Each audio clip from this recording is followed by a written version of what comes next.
मोदी को अगर 3 चुनाव जीतने वाले कामयाब मुख्यमंत्री के तौर पर जाना गया तो उन्हें हर मोर्चे पर घिरे हुए एक नेता के तौर पर भी देखा गया। फिर इन तमाम चुनौतियों को चीरते हुए मोदी ने यहां तक का रास्ता कैसे तय किया, देखिए इस रिपोर्ट में।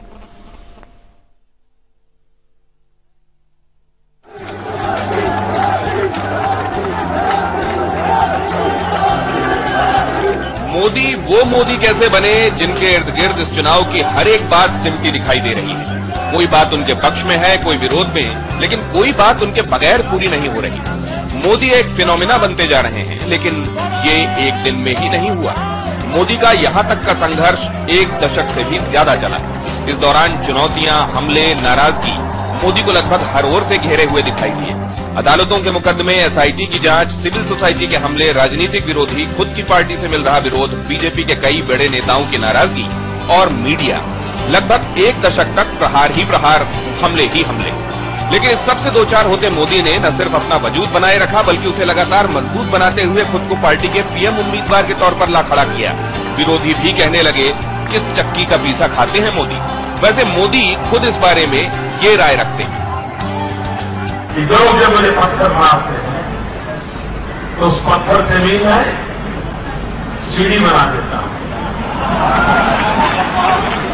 आज इस चुनाव में जितने पत्थर लगे थे, उन पत्थरों की सीढ़ी से फिर एक बार हैट्रिक हो गई।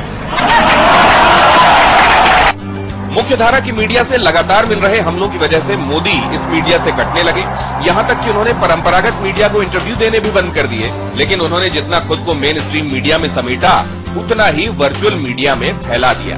मोदी चौतरफा हमलों से बेजार थे और इंटरनेट से जुड़ा तबका उसकी जिंदगी में सरकारों की उपेक्षा से नाराज। इसीलिए जब वर्चुअल दुनिया के लोगों से मोदी ने बात करनी शुरू की, तो वहां मौजूद लोगों ने उन्हें दिल से सुनना और गंभीरता से लेना शुरू कर दिया।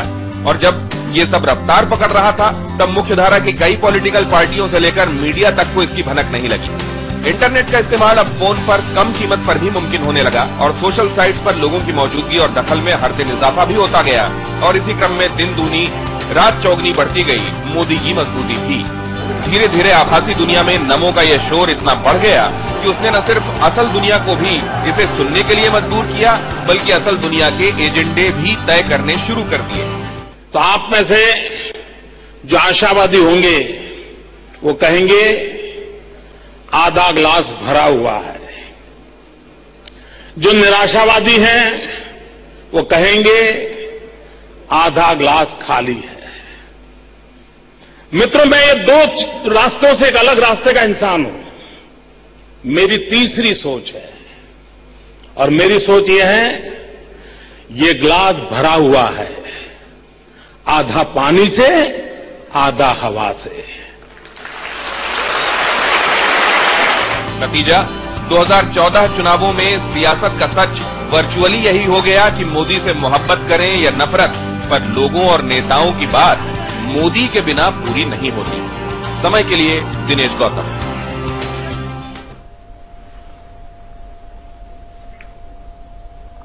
कहा जाता रहा कि भारत की आत्मा गांव में बसती है, भारत गांव में बसता है, उसके बाद भारत शहरों में भी बसने लगा। लेकिन नरेंद्र मोदी ने ये पहचाना कि भारत एक वर्चुअल भारत में भी बसता है, वर्चुअल दुनिया में भी बसता है।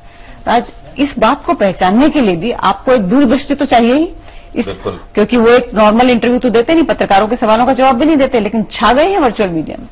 देखिए, जब मुख्यधारा की मीडिया ने उनके ऊपर अटैक करने शुरू किए, तो उनको भी अपनी कहीं कोई कॉन्स्टिट्यूएंसी बनानी थी ना। और एक ये ऑल्टरनेटिव, भले ही वो उनके दिमाग की उपज हो या उनके सलाहकारों के दिमाग की उपज हो, एक ये ऑल्टरनेटिव आया उनके दिमाग में, उन लोगों के। और एक, जैसे आप कह रहे हैं कि गांव से मत ऊपर उठता है, गांव में बसता है भारत, यहां एक रिवर्स दिखाई पड़ा कि एक ओपिनियन लीडर्स कुछ कंट्री के, उनको लेकर के फिर उनसे इंफॉर्मेशन डिसेमिनेशन शुरू हुआ। और अभी कुछ दिनों पहले से हमें ये लगने लग गया कि सोशल मीडिया में खबर पहले आ जाती है और मेन स्ट्रीम मीडिया उस खबर को बाद में उठाता है। लेकिन इसको पहचानना तब पहचानना जब लोगों ने पहचाना नहीं था। उस ग्लास में उसके खाली होने के बजाय उसमें हवा देखना, ये शायद मोदी को ही नजर आया। और एक साल पहले वो लेख गवर्नेंस नाउ में आया साइबर कॉन्स्टिट्यूएंसी के नाम से, जिसमें ये दिखाया गया कि 2014 में बहुत बड़ा फिनोमिना होने वाला है। आप देखिए ग्राफिक्स, और इनके जरिए आपको समझ में आएगा कि कैसे इंटरनेट यूजर्स क्रांतिकारी तरीके से बढ़े हैं। पिछले एक साल से भी कम वक्फे में मोबाइल इंटरनेट ग्रोथ के हिसाब से अगर आप देखें तो ये 70% का इजाफा है। जून 2013 में 9.1 करोड़ और मार्च 2014 में 15.5। मतलब अगर इसको आप पूरा एक साल ले लें और जून से जून काउंट करें तो ये 100 से ऊपर निकल रहा है। मोबाइल इंटरनेट अर्बन यूजर्स की अगर आप बात करें तो उसमें भी 80% की ग्रोथ दिखाई दे रही है। 7 करोड़ से 12.6 करोड़ हो गए हैं वो, और वो भी जून 2013 से मार्च 2014 के बीच के आंकड़े एक बार फिर से हम आपको बता रहे हैं।